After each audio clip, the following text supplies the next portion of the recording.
Hello there, hello everybody, how you doing today? Welcome to my YouTube channel. My name is Paul Fo. I'm popularly called Nigeria's #1 sales coach. Today, I want to talk to you about questions. But hang on, if you've not subscribed to my YouTube channel, what are you waiting for? So smash the subscribe button now and let's get this conversation going. Brilliant. All right, so prescription before diagnosis is a fraud. I want that to sink in. God forbid, if you walk into a doctor's office right now, you say that you are having a medical issue, and the first thing that the doctor says to you is that you need an operation, please run away. A good doctor will diagnose your issues first by asking you open-ended questions. Based on the answers that you gave to the doctor will now prescribe the specific medical procedure for your challenge or for your issue. That is how it works. And as an entrepreneur, as a salesperson, as a content creator, as a digital marketer, you are not really different from that doctor. Your job is to ask powerful questions, elicit answers from the client before you prefer a solution. Now, there are two types of questions. There's closed-ended questions and there's open-ended questions. Closed-ended questions make people not talk a lot, all right? So they start with, are you coming? No. They start with, is this your brother? Yes. They start with, have you eaten? No. They start with do. They start with will. Open-ended questions, on the other hand, they elicit conversation. They're very conversational. Like who, like what, like why, like where, like tell me more. All right. So the purpose of all those type of questions is so that the customer can talk. Now, when a customer calls you to inquire about your business, or the customer is in front of you, they want to buy a product or service from you, do not rush to sell. Please don't rush to sell. You start by asking them questions. In fact, you can even ask them for permission. Like, is it okay, sir or ma, if I ask you a couple of questions so I can serve you better? That's my tagline. I always do that. Is it okay, sir or ma, if I ask you a couple of questions so that I can serve you better? Now, why is that important? That's important because by the time you start asking them questions, their brain will not go like, why is this guy asking me so many questions? Because they've already agreed. They've already given consensus. They will say, okay, he asked me for permission first. So you got to have those kinds of questions, all right? Now, in this, there are different types of questions. There are different types of questions in the sales process.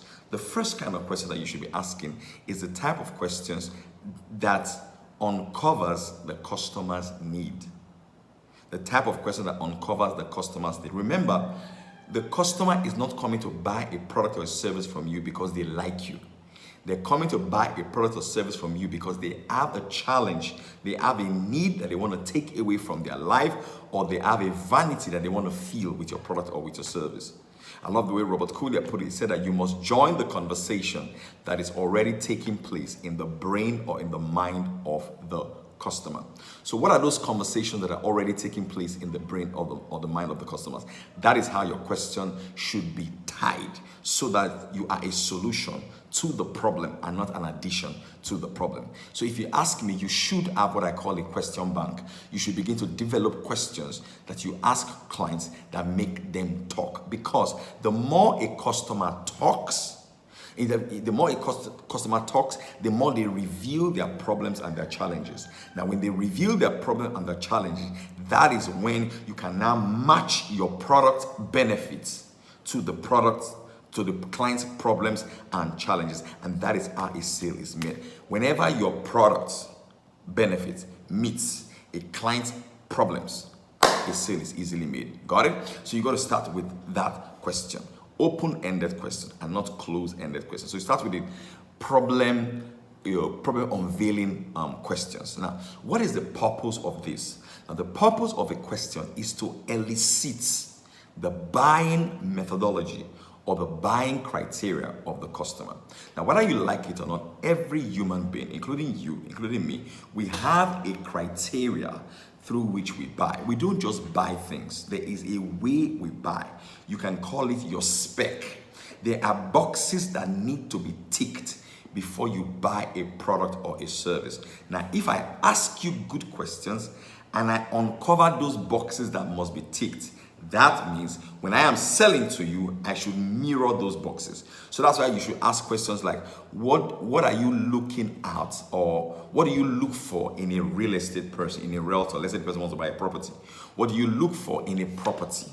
Where I look for proximity to my children's school, I look at costs, I look at commercial value of the property, yada, yada, yada, yada. So what are you doing? You are eliciting, all right, the buying criteria of that client, so that when it is time for you to present your product, you will now be telling the client that, well, this property is based on the heart of the city, to its proximity, is 25 minutes drive to your children's school, is 10 minutes drive to the biggest mall. Are you listening to what I'm saying? Now, rent in this area goes for 3 million naira a year, or 4.5 million naira a year. What are you doing? You are now echoing or matching, all right, your product to the buying criteria of that client.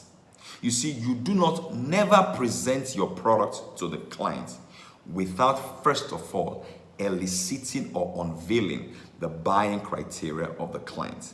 And that is our questions coming. So you may be telling me that, Mr. Paul, I don't talk to clients on the phone. How would this help me? Very, very simple. Even if you are writing a sales copy, or you're writing something on Instagram or whatever that you want people to buy, put yourself in the customer's shoes. Ask questions of other people who may need that kind of product. Say, if you were going to buy X, what are the things that you will consider? What are the objections that may stop you from buying? So when you know that the objections are, for example, will it deliver? Will it last? Has it worked for other people before? Because those are the questions in customers' head. Then when you are writing your sales copy, you are answering those questions. Like, for example, when they say, has it worked for other people before? You cannot share 1 or 2 testimonials of people that your product has worked for before. Questions are so powerful. So go out there, listen, develop questions, not answers. I tell people all the time, when you have a meeting with a client, either on the phone or by Zoom or by text, whatever, don't think about what to say to the client about your business or your product. Always think the most powerful questions that you can ask. You need to ask them questions that make them go like, because when you ask them questions, you reveal where they are, you reveal their problems, and it also highlights the fact that you are the solution to the problem that you have just revealed. Because a lot of times customers don't even know what they want, but when you ask them questions, you reveal their need to them. Then you can now tell them, hey, I've got a product, I've got a service that can help you satisfy or meet that need. Remember, you must always join the conversation in the head of the customer. What are the conversations in their head? How can I make money? How can I save money? How can I have sex? How can I have better sex? How can I protect my children? So if your product can meet all of those criteria, then it is easy to sell. And that is why having a powerful sales copy is so important. So here's my assignment for you. Go home today, get a pen and a paper, and begin to write down powerful, open-ended questions that you can ask a client in your meeting with the client tomorrow, next tomorrow, in face-to-face or on the phone. I hope this truly helped you. If it helped you, please click on the subscribe button to this my powerful YouTube channel, so that you can get videos like this every single week. I do videos 3 times a week, Monday, Wednesdays, and Friday. And please share it, tell your friends, tell your colleagues, share it with your organization. And in fact, even if you want me to come to your company to do some sort of sales training for your people, please send me an email at hello@iampaulfo.com. Yeah, you can follow me on Instagram as well, where I share a lot of content as well. Do have a great day. Boom.